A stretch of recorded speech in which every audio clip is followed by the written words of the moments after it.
Thank you for being on the show. Attorney, sa pinakahuli pong oral arguments ng Korte Suprema, ano yung mga pinaka-importante po na nabanggit at solid points sa kailangan pong malaman ng mga nanonood sa atin at nakikinig ngayon? Hello?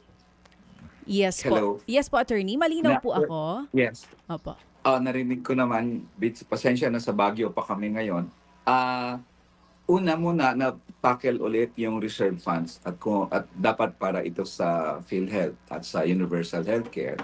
Ang pangalawang na tackle yung bakit sabi ng batas diretso sa PhilHealth, bakit dumaan sa Kongreso yung pondo at Kongreso ang nag-allocate nito. Napag-usapan din yung Presidential Certification of Emergency na kung saan hindi na nagkaroon ng 3 readings at yung relevant issue ng presidential immunity. At pang-apat na yung unprogrammed funds at yung pag-insert ng BICAM sa ng new item doon sa isang batas o sa budget mismo. So more or less yun yung apat na banggit kahapon. So doon muna sa una sa reserve fund, ang sabi ng tanong doon kahapon, reserve fund yan, sabi sa batas, ang reserve fund para sa benepisyo at para sa pag-decrease ng kontribusyon, bakit napunta sa ibang lugar, no, sa ibang proyekto? Ang sagot naman doon nila Secretary ng Recto at iba pa, una muna yung fiscal responsibility, inulit nila, unused funds yan. Pero anyway, health to health naman yan. Kung ano man yung kinuha sa pondo sa health, igagastusin din yan sa proyekto na health or health-related projects. Kaya, syempre, nagko-content kami ng mga petitioner na hindi health-related yan, may tulay dyan. Kaya ang desisyon ng Korte kahapon dyan, mag-submit kami ng mga SARO. Ipakita namin yung SARO kung saan talaga nagastos yung mga pondong yon. Kami, syempre, petitioners, sure kami na hindi lahat yan health-related. At ang binabanggit palagi nila ay yung allowance sa health workers. Pero ayon sa budget TEDCHA, 2.3 billion ang health workers allowance. Yung pa lang, yung kanilang sagip, 225 billion eh. So grabing diferensya. Sagip meaning supports government infrastructure. So mga kalsada, mga tulay ito eh. So pangalawa, tingin namin maraming mga pondo doon katulad na sa PGN Bridge na nagastos doon sa health, non-health related. No? Kaya yun ang namin ay isang naging punto kahapon. Ang problema, kasi may nag-point out na isang justice, I think it was Justice Ko, who said na ang nakalagay sa GAA, ang kukunin niyo reserve fund. At yun ang nakalagay sa GAA. Pero ang reserve fund ng PhilHealth ay para sa beneficiaryo ayon sa batas. So doon medyo nagsabi ang respondents na, well, reserve fund siya pero napunta kasi siya sa National Treasury, hindi na siya special purpose fund. Pakipaliwanag ko lang, ayon sa Constitution, may special purpose funds. At ang special purpose funds ay galing yon sa mga batas na nag-collect ng taxes, halimbawa sin taxes, para sa PhilHealth. Gagawa ka dapat ng special fund, isang account para sa special fund. Na sabi nila, hindi ginawa yon. So nag-commingle na siya. Ibig sabihin, nandun na siya sa general Common fund fund. ng PhilHealth. Kaya pag common fund na yon, pwede nilang i-argue na ang kinuha namin ay yung subsidy ng Kongreso. Hindi namin kinuha yung kontribusyon ng mga miyembro. Ang ang petitioners naman, sabi namin, hindi paano niya malaman kung kontribusyon ng miyembro yon o galing yun sa Kongreso? Nag-commingle na, di ba? So, hindi niyo pwedeng sabihin yon. That's one big issue kahapon. Okay, sige. So ito lang muna bago yung pang maipaliwanag yung ibang issue, no. Nabanggit mo pinagpapasumite ng SARO, Special Allotment Release Order. Both parties, di ba ang may access lamang ay yung mga nakaupo sa gobyerno ngayon, ang DBM particularly, di ba? Corrected. Kaya Okay. ang So, nabanggit kahapon doon sa orals na may SARO, parang sinabi. Pero di ba nakakita ka na ng SARO, Kong, meron bang nakalagay doon kung saan kinuha yung pera? Parang wala, Ted. parang wala eh. Wala. Ang nakalagay doon kung saan ginastos. Kung Oo. saan gagastusin. Yes. Saan ang ina-obligate. Oh, so So, what's the point of asking well, Saro? ang Oo. kukunin naming saro, Ted, kung ganon, ay yung mga saro for a particular project sa program funds. Halimbawa, naglista sila ng, I don't know, yung bridge, Oh, PGN Bridge. Example na lang Oo. natin. Kukunin namin yung saro ng PGN Bridge. At ang sabihin namin sa Korte Suprema, ito ay galing sa PhilHealth. Kasi Okay. kinuha, di Okay. ba? Parang gano'n na lang ang means namin. At nag-submit daw ang Solgen ng mga saro sa Korte Suprema. Parang narinig ko kahapon.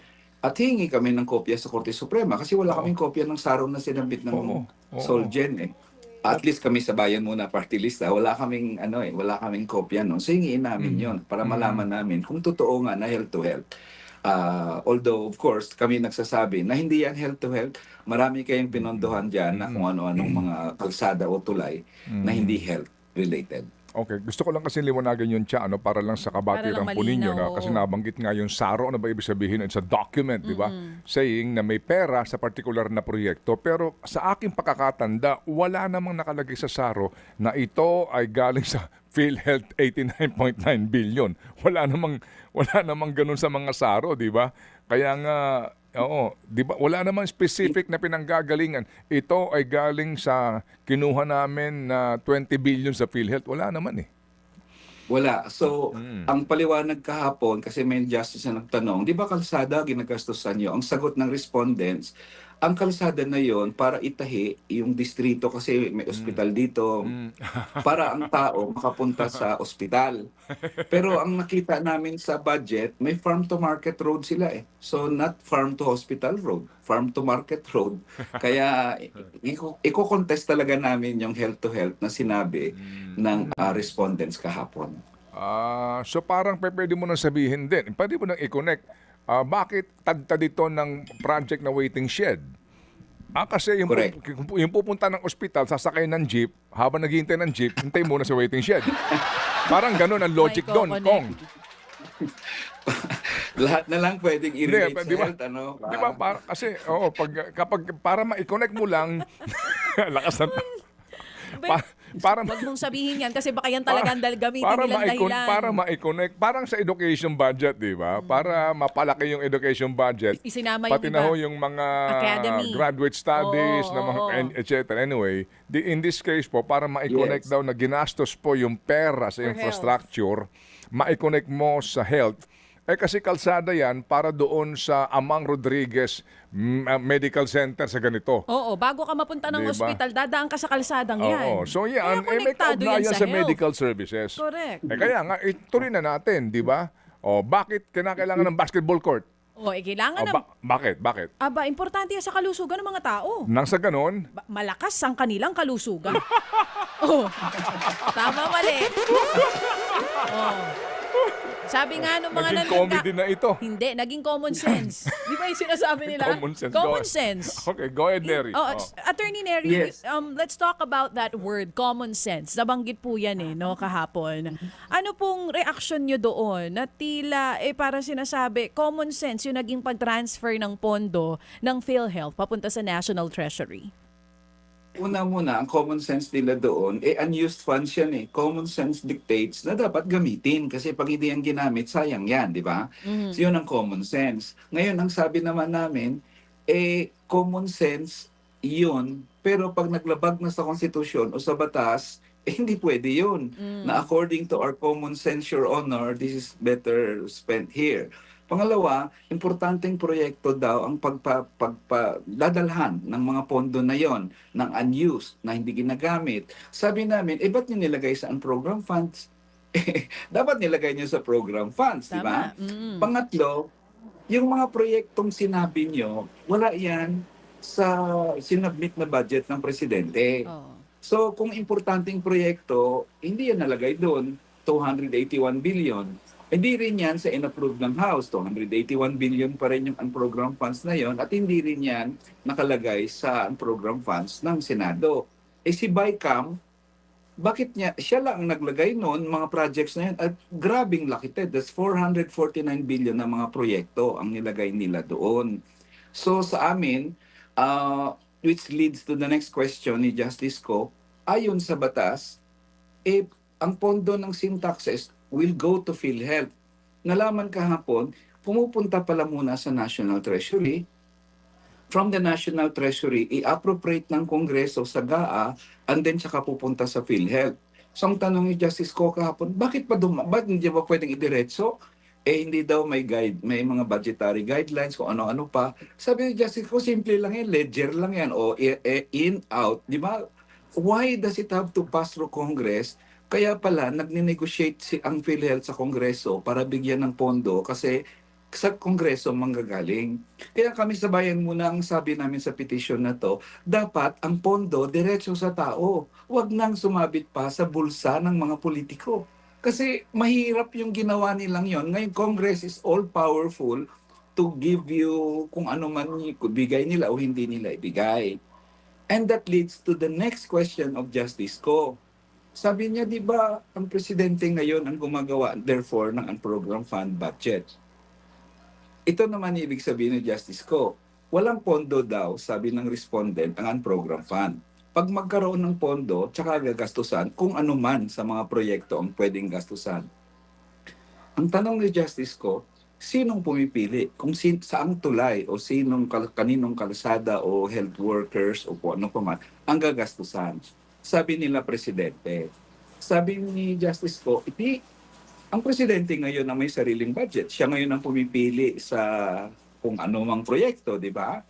So doon medyo para sa amin kasi Ted, papasok ito sa Araulio versus Aquino na kung saan ang pork barrel ay, ang definition naman kasi namin sa bayan muna Ted ng pork barrel is isang pondo na ang may diskresyon kung saan, sinong bibigyan, magkano, kailan, ay nasa isang tao lang. Nasa pork holder lang. So, medyo papasok doon. At i-argue namin sa memorandum of arguments namin, yung sinabi ni Justice Ko na parang ang may poder ngayon na pumili ng proyekto ay yung malakas sa presidente, di ba? Yung tulay ko, unahin mo naman, Mr. President.